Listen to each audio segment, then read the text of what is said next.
ধন্য সেই ব্যক্তি যে দুষ্টদের মন্ত্রণায় চলে না, পাপীদের পথে দাঁড়ায় না, নিন্দকদের সভায় বসে না, কিন্তু সদাপ্রভুর ব্যবস্থায় আমোদ করে, তাহার ব্যবস্থা দিবারাত্র ধ্যান করে।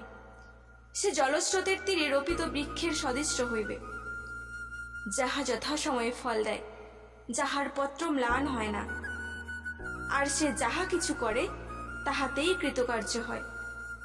দুষ্টগণ সেরূপ নহে, কিন্তু তাহারা বায়ুচালিত তুষের ন্যায়।